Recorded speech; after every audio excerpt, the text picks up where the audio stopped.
this is Geraldine Dalindaan. So our topic is art print. So before we discuss our topic, I would like to introduce first what is art print. So an art print is a printed reproduction of original work of art. So meaning we include technology in here. So art prints can be printed using a number of different printing methods on a variety of different print materials. Yes, these factors, including the quality that is made available for printing, contribute to the final price of the art print.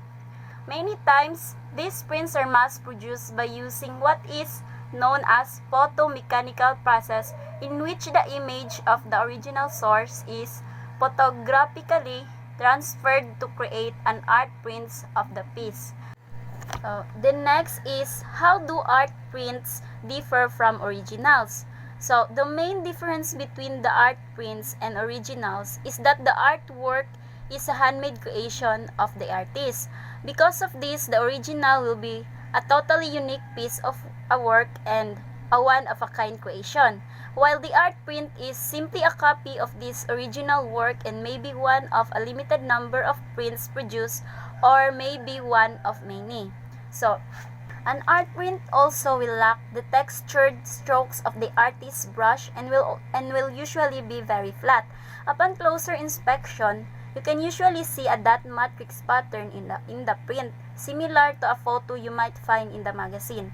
The art print will also have a sharp and clean edges and lack the irregularities one might find on the original hand-painted piece of canvas. So, prints of originals will also be missing the telltale pencil lines of the sketch the artist made before painting, and maybe even have an identification number of a copyright symbol somewhere on the piece. So, here are other types of original art prints. Some artists prefer to use other methods of printing and may use of a variety different materials to apply the ink to a piece of art. So items such as wood blocks, aluminum, plexiglass plates, silk screens, copper, or stones might be used to create a plate from which several pieces of art are made. So even though many times pieces may be made from the same plate, because of unique differences in each printing due to the application process, each of these pieces is considered to be an original print. Some printing methods used in making these original art prints include collagraphs, serigraphs, lithography, and digital art prints. Collagraphs are used several boards resembling a collage to act as a plate to apply ink to the paper. Then, the serigraphs involve a process of silk screening and can create a higher quality printing with a greater accuracy than the collagraphs. Then, in lithography, limestone or a photosensitive plate is used to create or transfer the image onto. The image is then linked up using rollers and then printing on a paper by hand using a large flat press. The next is the types of paper and canvas. All prints may be printed on a variety of different paper types as well as canvas. All paper should be acid-free to ensure the longevity of the piece. So, premium archival matte paper is a heavyweight paper that provides high contrast and crisp reproduction. Premium glossy photo paper provides a great depth and vivid color and is a good choice for geeky reproductions. Premium semi-matte photo paper offers a neutral tone, high ink saturation, and minimal glare. Then, premium luster photo paper is a favorite of a portrait photographers and makes image of water seem to come to life. Then, cold tone paper rug are made up of 100% cotton and is ideal for black and white images. What makes a good fine art paper? Many elements determine if a paper is indeed suitable for a precise and long-lasting print.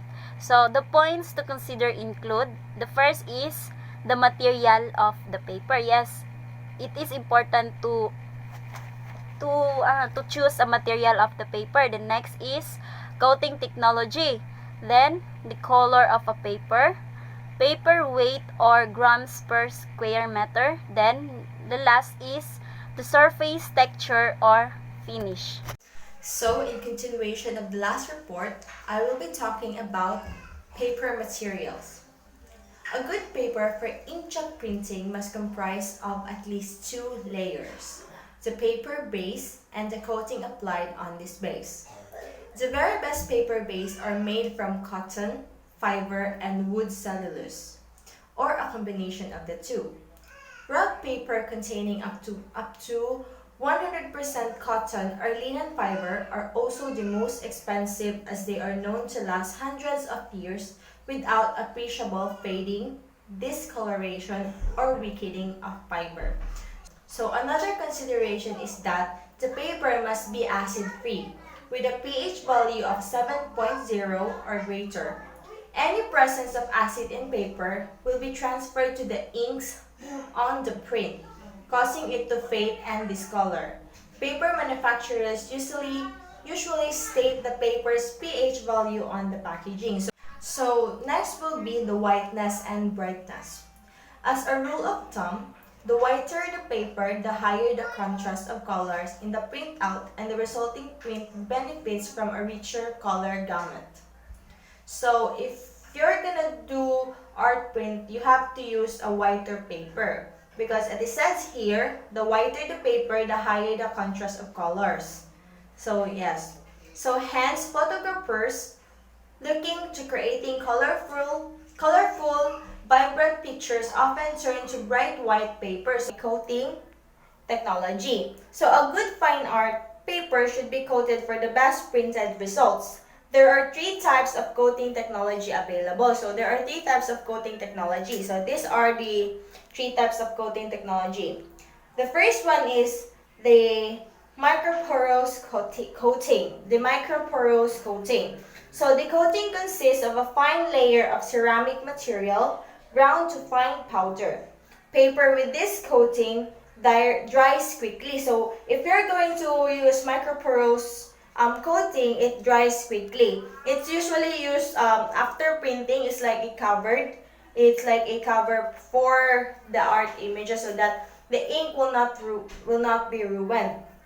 So, however, because of its porous nature, this paper is not recommended for use with dye-based inks, as the ink will be constantly exposed to air and may lead to discoloration. Over time, the best match for this paper is a pigment-based ink. So, if you have already encountered, there are some pictures that that doesn't last. That's the use of the microporous coating, or that is the microporous coating. So it's not really durable or consistent because the color fades as time passes by. So next is the swellable papers.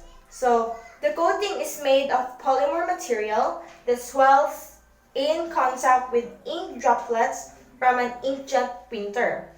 The coating absorbs the ink and allows the colorants to penetrate the top layer of the paper. So this coating is made of a polymer material that swells in contact with ink droplets. So there are some tips on choosing the right paper for your image. So first is, a paper must match the ink technology used, example dye or pigment. So if you're going to print some image, the paper should match with the ink you're going to use.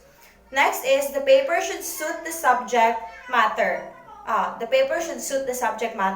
Example, choosing a canvas media for brightly colored or fashion-related imagery is considered a mismatch. So next is, and the last is, the paper must suit your personal preference. So the paper must suit your personal preference. It means if you're going to use it, if you're going to do art printing, the paper must be on your preference, because if you don't like the paper, then it doesn't fit the image you're going to print.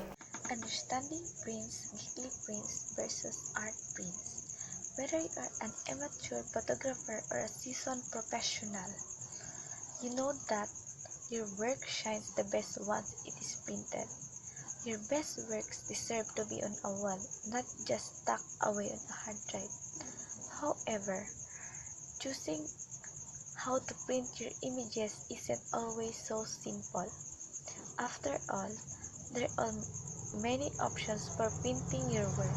As you work through your printing and mounting options, you probably have come across Geekly prints and art prints, but what is the difference those two?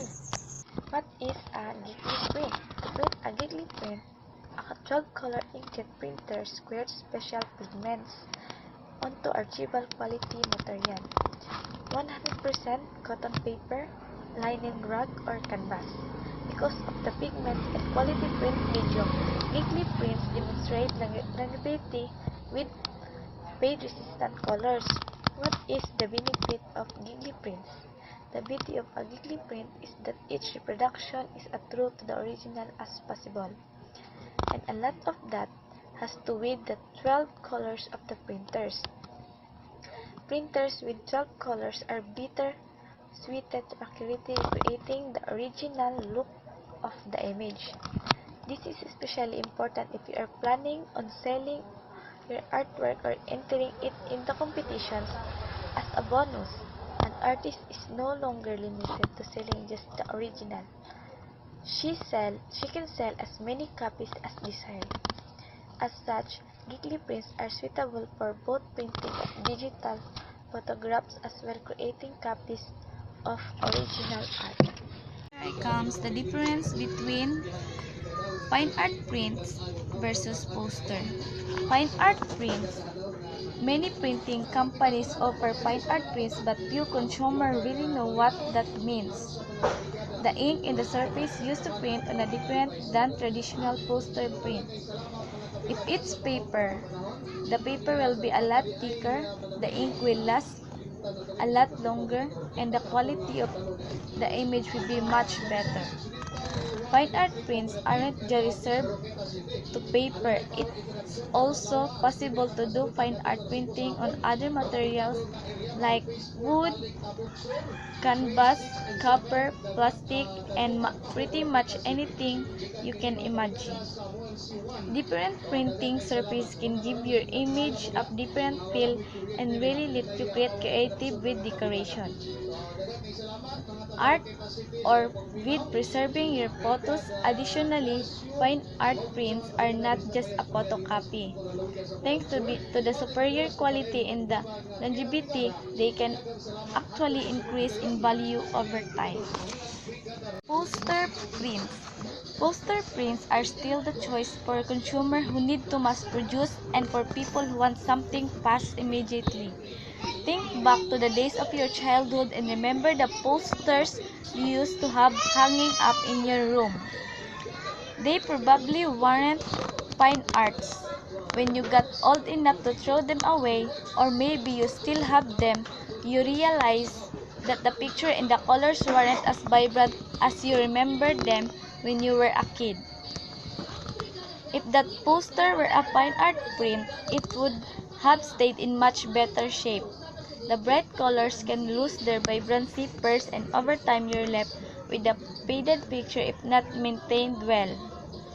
Posters are still a great way to print on an image, and they don't lose their colors as fast when you frame and keep them away from overexposed to light.